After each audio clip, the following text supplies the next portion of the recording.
आज मैं 9th class के चैप्टर नंबर 3 के 3.5 न्यूमेरिकल को एक्सप्लेन करूँगी, जिसमें हम देखते हैं कि एक बॉडी है जिसका वेट है 20 न्यूटन। मतलब एक बॉडी है जिस पे कितना वेट है, W कितना लगाया हुआ है 20 न्यूटन। मतलब उस पर कितना वेट अप्लाई किया हुआ है 20 न्यूटन फोर्स अप्लाई की हुई है। अब हमने देखना है कि how much force is required to move it vertically upward. अब हमने उसको सीधा ऊपर लेके जाना है और वो फोर्स कैलकुलेट करनी है कि कितनी फोर्स लगेगी इसको ऊपर लेके जाने के लिए। इसे हम F1 कह देते हैं, इसे हम F2 कह देते हैं, ठीक है। अब वेट फोर्स जो उस जिस्म पे पहले लगी है वो 20 न्यूटन है और दूसरी फोर्स हमने फाइंड करनी है कि कितनी दरकार है उससे ऊपर लेके जाने के लिए। हमारे पास वेट कितना दिया हुआ है 20 न्यूटन। फाइंड क्या करना है, हाउ मच फोर्स को। थर्ड उसने हमें उसको कितना एक्सेलरेशन दिया हुआ है 2 मीटर पर सेकंड स्क्वायर। ये सब कुछ मैंने मेंशन कर लिया है। अब देखा जाए तो हमने F फाइंड करना है, तो न्यूटन का जो सेकंड लॉ है वो क्या है, F इक्वल ma। अब F तो हमें फाइंड करना है। अब इधर m तो नहीं हमें दिया हुआ, हमें लिहाजा m भी फाइंड करना होगा। एक्सेलरेशन की वैल्यू दी हुई है, जी हाँ 2। लिहाजा हम फोर्स को फाइंड करने के लिए सबसे पहले किससे फाइंड करेंगे, m को। तो हम क्या फार्मूला लगाएंगे, W इक्वल mg, क्योंकि हमारे पास गिवन में क्या दिया हुआ है 20 और m हमें फाइंड करना है और g की वैल्यू क्या है, ये तो अंडरस्टैंड है कि ग्रेविटी की वैल्यू कितनी होती है 10। m फाइंड करना, जो चीज़ फाइंड करनी है वो साइड पे ही रहेगी और जो उसके साथ मल्टीपल हो रही है वो दूसरी साइड पे डिवाइड हो जाएगी।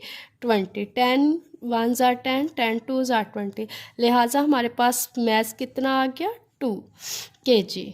अब मेरे पास m की वैल्यू फाइंड हो गया, मैं सो इजीली m की क्या वैल्यू है मेरे पास 2 और 2 को मल्टीप्लाई कर दूंगी। मेरे पास कितनी फोर्स आ गई 4 न्यूटन। लिहाजा मैंने फाइंड कर लिया कि इसको ऊपर जाने के लिए कितनी फोर्स रिक्वायर हुई 4 न्यूटन। F1 कितनी थी 20, तो F2 कितनी आ गई 4 न्यूटन। लिहाजा मेरे पास टोटल फोर्स कितनी हो गई। अब टोटल फोर्स उसने कहा था how much force, total force मैं F1 और F2 को प्लस कर लूँगी, F1 प्लस F2। F1 मेरे पास क्या थी 20 न्यूटन और F2 4, इन दोनों को प्लस करूँगी तो मेरे पास क्या आ जाएगा 24 न्यूटन। लिहाजा मैंने ये फोर्स को फाइंड कर लिया है, टोटल फोर्स कितनी रिक्वायर हुई है उससे ऊपर लेके जाने के लिए।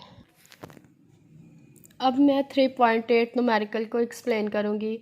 मैंने 2 न्यूमेरिकल्स को स्किप किया, वो इसलिए किया क्योंकि उनके स्टेटमेंट भी लेंथी थी और वो इम्पॉर्टेंट नहीं थे।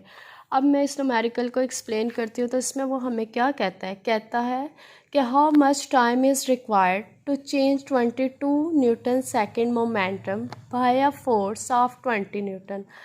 वो कहता है कि हमें कितने टाइम की ज़रूरत है एक बॉडी के मोमेंटम को जिस पे हम 20 न्यूटन की फोर्स लगा रहे हैं चेंज करने के लिए।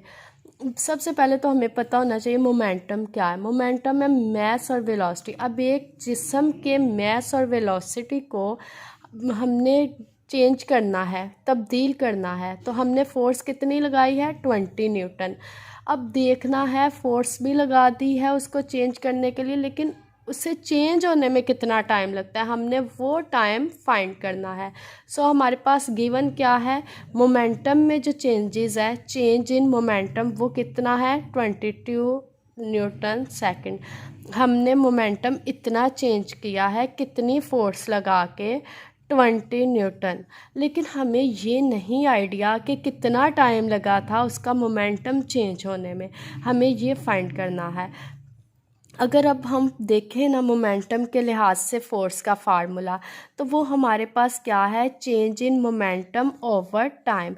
ये डेल्टा का मतलब होता है चेंजेस, वो हम F माइनस PI लिख लें या change in momentum over change in time लिख लें। डेल्टा का भी मतलब वही है। अब इसकी वैल्यूज़ को मैं पुट करती हूँ तो चेंज इन मोमेंटम, कितना मोमेंटम चेंज आया था 22 और टाइम कितना था 20। सॉरी, टाइम तो हमें फाइंड करना था। सो फोर्स हमारे पास कितनी है, 20 न्यूटन। अब जो फोर्स है वो टाइम से मल्टीप्लाई होगी, 20 मल्टीपल बाय टी और 22। फाइंड करना है टाइम को। टाइम इधर रह जाएगा, जो चीज़ उसके साथ मल्टीपल हो रही है वो डिवाइड हो जाएगी।